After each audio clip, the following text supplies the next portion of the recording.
Can you comment about the war in Ukraine? So for me, it's a deeply personal thing, but I think you're able to look at it from a geopolitics perspective. What is the role of the United States in this conflict, before the conflict, during the conflict, and right now in helping achieve peace? I think before the conflict, the big problem is that the West took almost the worst possible view, which was encourage Ukraine to keep trying to join NATO and the EU, but don't let them in. And so what that does is it achieves the purpose of getting Russia really, really, really ticked off and feeling threatened, but also does not give any of the protections of NATO or the EU to Ukraine. I mean, Zelensky is on film when he was a comedy actor making that exact joke, right? Like, he has Merkel on the other line, and she's like, "Oh, welcome to NATO," and he's like, "Great." And she's like, "Wait, is this Ukraine on the line?" And oops. But so, that sort of policy is sort of nonsensical. If you're going to offer alliance to somebody, offer alliance to them. And if you're going to guarantee their security, guarantee their security. And the West failed signally to do that. So that was mistakes in the run-up to the war. Once the war began, then the responsibility of the West became to give Ukraine as much material as is necessary to repel the invasion. And the West did really well with that. I think we were late on the ball in the United States. It seemed like Europe led the way a little bit more than the United States did there. But in terms of effectuating American interests in the region, which being an American is what I'm chiefly concerned about, the American interests were severalfold. One is preserve borders. Two is degrade the Russian aggressive military, because Russia's military has been aggressive, and they are a geopolitical rival of the United States. Three, recalibrate the European balance with China. Europe was sort of balancing with Russia and China, and then because of the war, they sort of rebalanced away from China and Russia, which is a real geostrategic opportunity for the United States. It seemed like most of those goals have already been achieved at this point for the United States. And so then the question becomes, what's the off-ramp here? And what is the thing you're trying to prevent? So what's the best opportunity? What's the best case scenario? What's the worst case scenario? And then what's realistic? So best case scenario is Ukraine forces Russia entirely out of Ukraine, including Luhansk, Donetsk, and Crimea, right? That's the best case scenario. Virtually no one thinks that's accomplishable, including the United States, right? The White House has basically said as much. It's difficult to imagine, particularly Crimea, the Russians being forced out of Crimea. The Ukrainians have been successful in pushing the Russians out of certain parts of Luhansk and Donetsk, but the idea they're going to be able to push the entire Russian army completely back to the Russian borders, that would be, at best, a very, very long and difficult slog.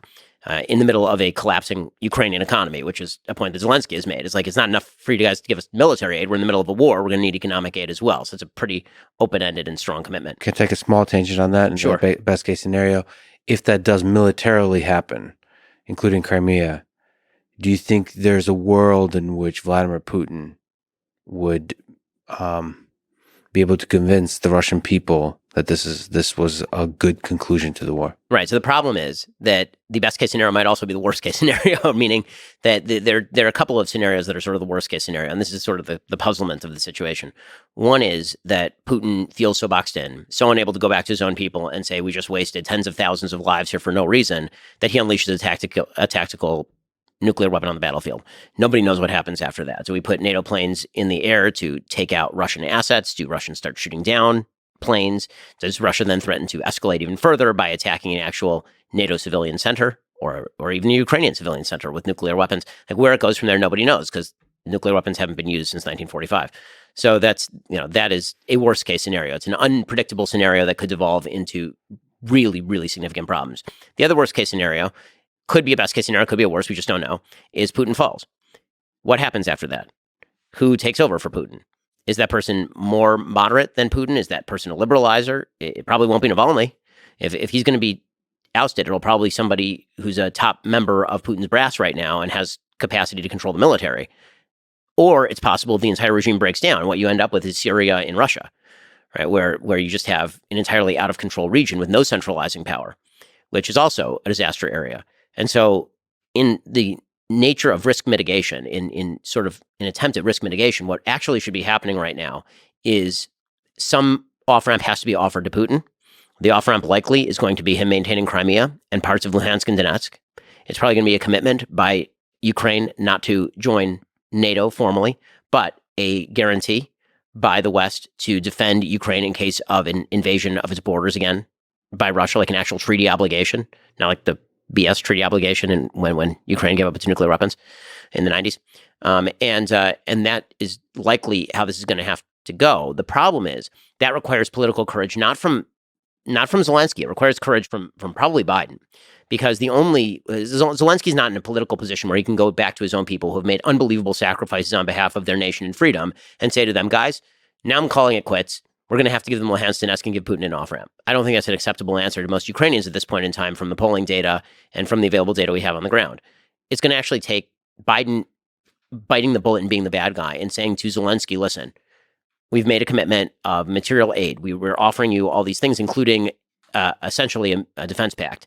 We're offering you all this stuff. But if you don't come to the table, then we're going to have to start weaning you. Like there will have to be a stick there. It can't just be a carrot. And so that will allow Zelensky, if Biden were to do that, it would allow Zelensky to blame Biden for the solution everybody knows has to happen. Zelensky can go back to his own people and he can say, listen, this is the way it has to go. Like, I don't want it to go this way, but it's not I'm signing other people's checks, right? I mean, like it's not my money. And Biden would take the hit because he wouldn't then be able to blame Ukraine for whatever happens next, which has been the easy road off, I think, for a lot of politicians in the West, is for them to just say, well, this is up to the Ukrainians to decide. It's up to the Ukrainians to decide. Well, is it totally up to the Ukrainians to decide? Because it seems like the West is signing an awful lot of checks and all of Europe is going to freeze this winter.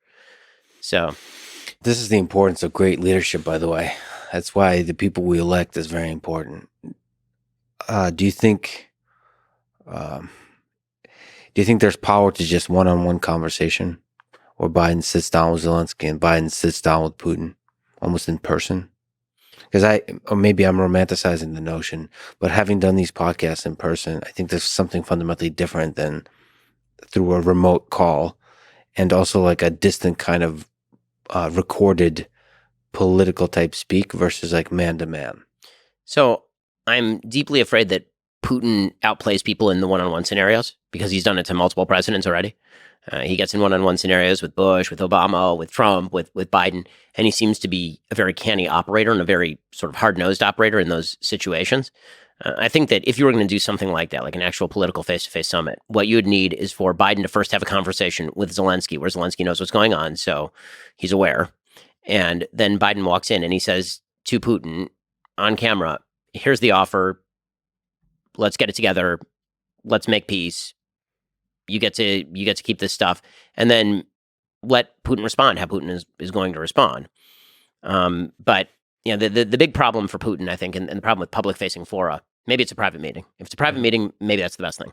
If it's a public-facing forum, I think it's a problem because Putin's afraid of being humiliated at this point. If it's a private meeting, then sure. Except that again, I wonder whether when it comes to a person as canny as Putin and to a politician that I really don't think is a particularly sophisticated player in Joe Biden. And again, this is not unique to Biden. I think that most of our presidents for the last 30, 40 years have not been particularly sophisticated players. I think that's a risky scenario.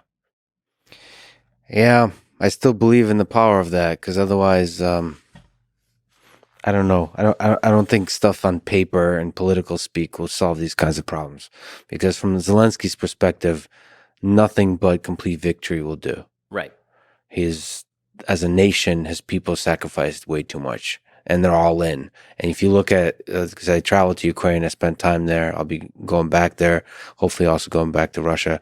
Just speaking to Ukrainians, they're all in. They're all in.